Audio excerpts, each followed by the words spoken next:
আজ বানাবো পালং শাকের ঘন্ট। সেই জন্য তো সব রেডি করে নিয়ে রান্নাঘরে চলে এসেছি। পালং, মূলো, আলু, টমেটো আর বড়ি, হলুদ বড়ি। কড়া তো গরম হয়ে গেছে, কড়ার মধ্যে তেল দিয়ে দিচ্ছি।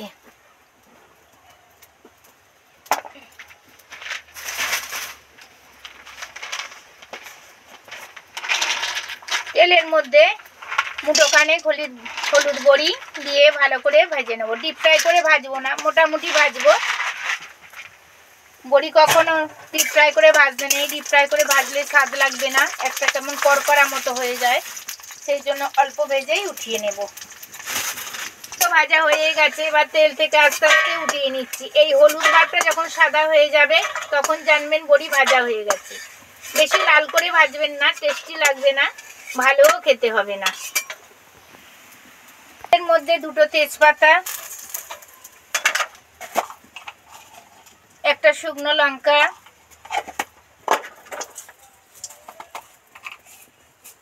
একটু পাঁচফোড়ন দিয়ে ভালো করে ভেজে নেব। পাঁচফোড়ন, শুকনো লঙ্কা, তেজপাতা তো লাল লাল করে ভাজা হয়ে গেছে। এবার টমেটো, আলু আর মূলোর টুকরো কাটা তেলের মধ্যে দিয়ে দেব।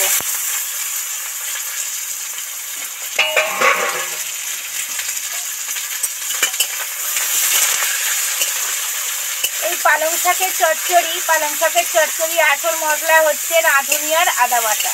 সেই রাঁধুনি আর আদা বাটা দিলে এত সুন্দর খেতে লাগবে, আপনারা খেলে ভুলতেই পারবেন না। সবজি থেকে তো তেল ছেড়েই গেছে।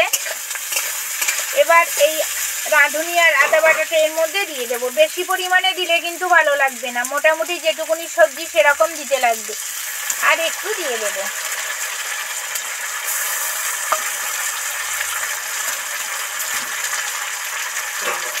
দারুণ একটা মিষ্টি ফ্লেভার বেরিয়েছে। সব মশলার থেকে রাঁধুনি আদা বাটার গন্ধ, মিষ্টি গন্ধ, নিরামিষ মশলার দারুণ একটা রান্নাঘর গন্ধে মম করে। মশলাগুলো তো সব ভাজা ভাজা হয়ে গেছে, আদা একটা দারুণ ফ্লেভার বেরিয়েছে। এবার একটুখানি অন্য মশলাগুলো অ্যাড করব। সবার আগে এর মধ্যে একটুখানি সামান্য জল দিয়ে দেবো।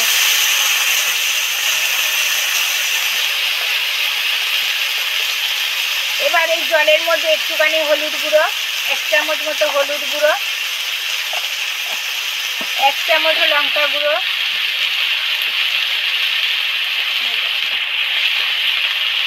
মিষ্টি মিষ্টি হবে সেই জন্য অল্প পরিমাণেই লঙ্কা গুঁড়ো দিলাম।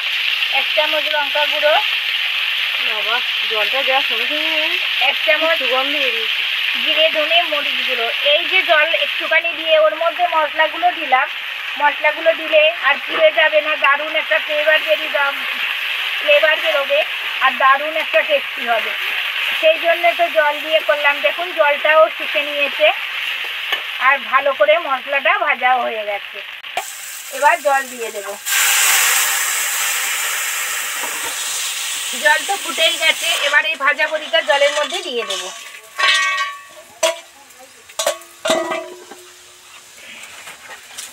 এবার যে পালং শাক আর মূলো শাকটা বেশ গুছিয়ে কেটে নিয়েছি সেটাই এর মধ্যে দিয়ে দেব।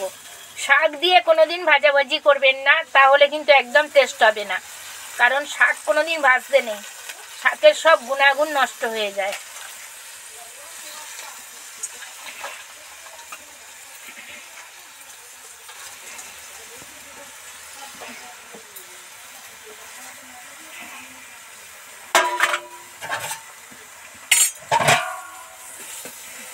ঠিক 10 মিনিটের মতো, 5 মিনিট জোরে জাল দেব আর 5 মিনিট নিভু আঁচে রেখে দেব। নিভু আঁচে তো বসিয়ে রেখেছিলাম, দারুণ একটা টুকবুক টুকবুক করে ফুটছে আর খুব সুন্দর একটা মিষ্টি গন্ধ বেরিয়েছে। মনে হচ্ছে মানে আদা সিদ্ধ হয়ে গেছে। দেখি,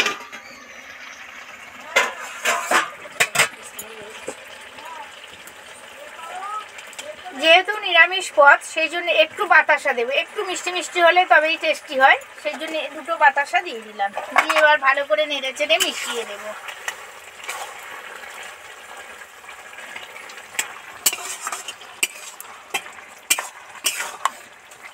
চচ্চড়িটা কমপ্লিট করেই ফেললাম। একদম শক্ত শক্ত মানে রস একদম করে নেব না, একটু রসালো রসালো থাকবে, তবেই টেস্টি লাগবে। এবার নামিয়ে নেব। বাহ বেশ গ্রেভি মতো।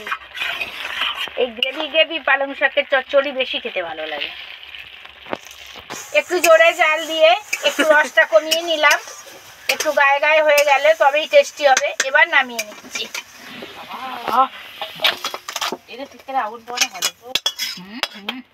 কালকে কালকে রান্নাঘরে জ্বালিয়েছিল জানো, ওই আগুন। বাবা এটা তো দেখে মনে হচ্ছে কচু দিয়ে করেছো, কিন্তু আদৌ তুমি কচু দাওনি তাই না মা? না,